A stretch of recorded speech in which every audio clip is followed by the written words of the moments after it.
Late automobile loans in the United States are absolutely blowing up. And then you say, well, it's because of the shutdown, of course. No, this was before the shutdown. Disaster was already unfolding. Hey, everybody. JJ here, Bull, Boom, Bear, Bust. It is Thursday, May 7th. Let's get right into the numbers here. So, serious delinquent auto loans and leases are up 13% year over year as of the first quarter 2020. This was before the shutdown. Well, technically, it was the tail end of March when everything really started shutting down. We're going on about, what, 6, 7 weeks now here as we enter mid-May 2020. So a 13% year-over-year spike, that is not a small number by any means. Let's go ahead and take a look at a couple charts here. There was a very nice write-up out of wolfstreet.com. This has also been documented in other mainstream financial news. Take a look at a chart here of the auto loan delinquencies, 90 plus days delinquent. And as you can see from the chart, we're already way beyond where we were at the time of the financial crisis. The financial crisis peak had been surpassed now for many years, and we've been reporting on that. But again, it's likely going to be that the shutdown is going to be blamed for the economic hardships. Of course, that was the dam that basically broke open on this debt. But you can see that debt was the problem going back many years. It's not just the shutdown, but the shutdown is going to be the scapegoat for this decline. And we should ask ourselves, what is the solution going to be? It's going to be the same thing that they've tried, and I'm talking about the banks, the politicians, the same thing they've tried previously. It's going to be throwing more debt at the problem, bailing out the auto lenders, bailing out the auto industry, the car dealers. Because remember, a lot of these car dealers also do their own financing. They're also basically banks. Right? So a big part of this is the subprime loans. That's people with credit scores less than 620.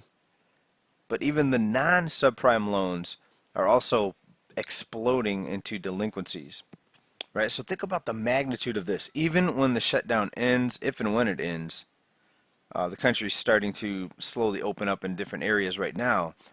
But let's say the lockdown was completely finished, the virus went away tomorrow, which is not going to happen. But if it did, and when it does, this problem is still not going to be solved. It's not just the shutdown. This is a overall systemic problem with debt and financing and bailouts and central banking. And this is not going to be fixed just having people go back to work. For one, a lot of people are not going to have a job to go back to. A lot of companies are not going to survive this. Two, what if people lose their vehicles? Their credit's going to be annihilated. They won't be able to qualify for another vehicle. Obviously, hardly anyone has cash to go out and pay cash, so they're going to be dependent on financing.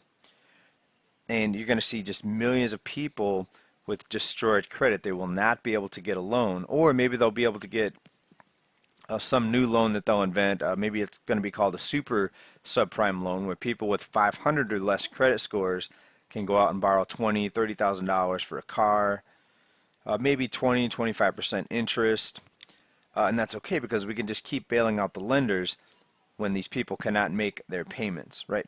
How long can we keep doing this? I'd like to hear from you down in the comments. I think you've heard my opinion several times here on this channel. Are they going to keep doing this forever? Is it going to be endless debt into infinity? Or is there a time frame, is there an end game that the banks are going to pull the plug on this whole operation? Right? Will there be some sort of financial reset? How long can they keep this going? You tell me. Let's take a look here at another chart. Again, this is out of wolfstreet.com. Now this is overall loans, including subprime and non-subprime. And again, you can see, even overall, we were approaching financial crisis levels. We were at financial crisis levels already in the first quarter before the shutdown. And yet you're still going to have people out there saying, oh, the economy was great.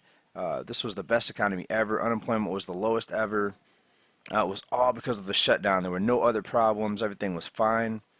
Right? No, that could not be more untrue. There were problems that have been unsolved now for decades. Even after the financial crisis, that problem was not solved. It was the Fed coming to the rescue of the banks, the bailouts, the debt purchases, the asset purchases. The Fed blew up their balance sheet, was never able to unwind that balance sheet, right? But nobody paid attention except for maybe a few small people here, small group of people on YouTube. But this was not widely reported through the financial media. The financial media was out there cheering the stock market, talking about which stocks you should be in. And looking at this chart right now, just from the first quarter, can you imagine what this is going to be like when the second quarter numbers come out? Now, we are not going to see the second quarter numbers until late July, early August, but you can bet it's going to be absolutely devastating. Just like we've already witnessed record unemployment, more unemployed people already than the Great Depression, not just by the number, but as a percentage of the population. We've already exceeded Great Depression numbers. Now, the crisis right now, it's being masked by rescue operations. We're seeing the government come in with unprecedented bailouts, government taking over entire industries, nationalizing industries. The Fed has also now been merged with the Treasury to allow faster liquidity and financial injections into different parts of the financial sector and different parts of the economy. Right, this is unprecedented, and this was all going to happen regardless. Again, I just want to make that clear. All right, there was no avoiding this because nothing was fixed after the financial crisis.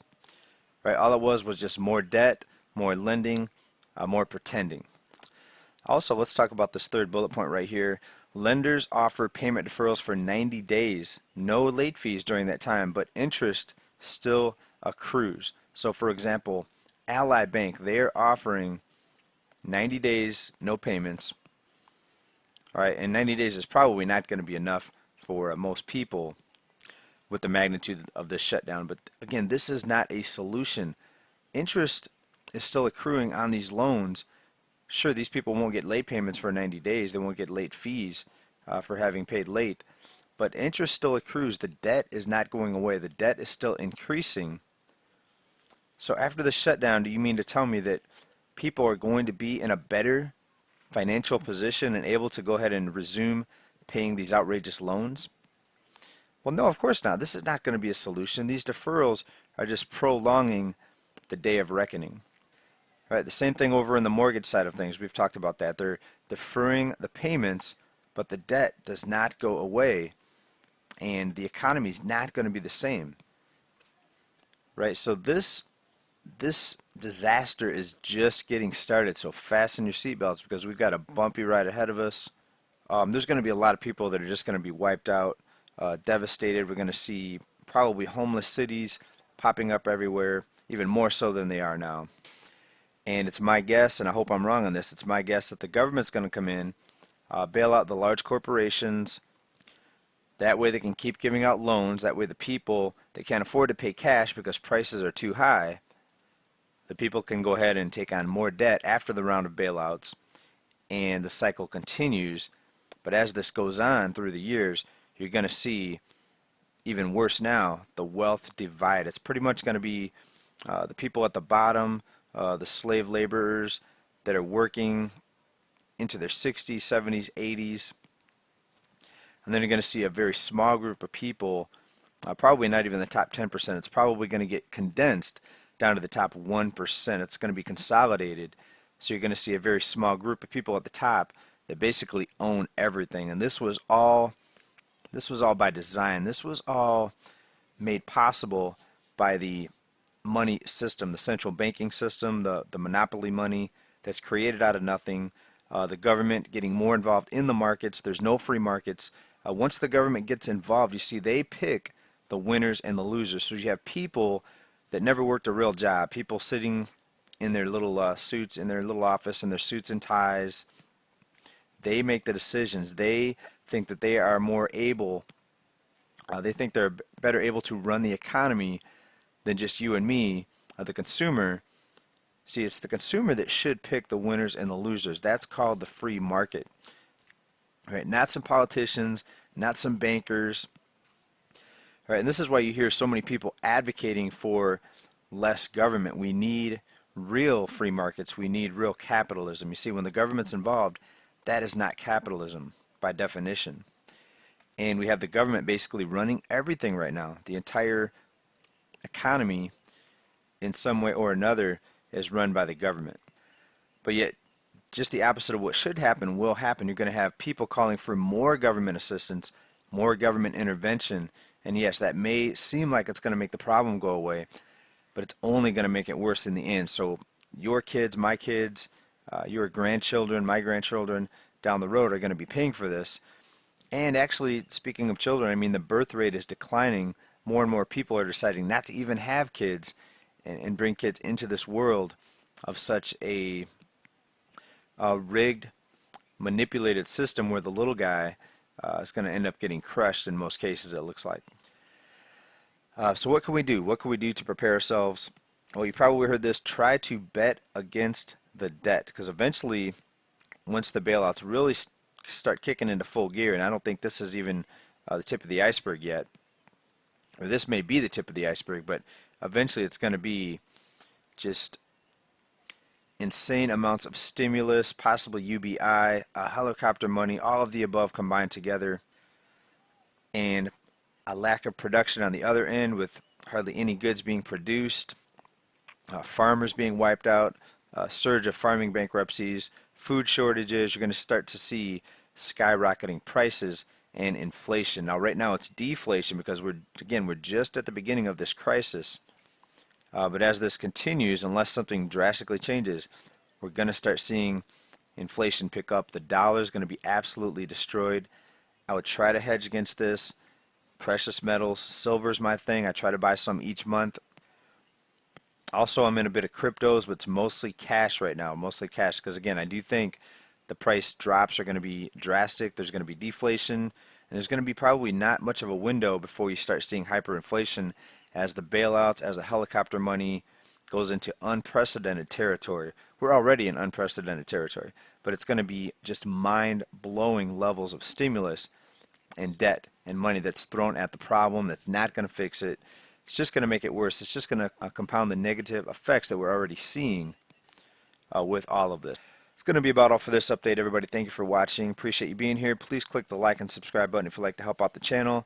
There's also a link down below if you'd like to pick up some precious metals. There is still silver over at SD Bullion. You have to go to the section of the website called Docs Deals. Go down there, take a look.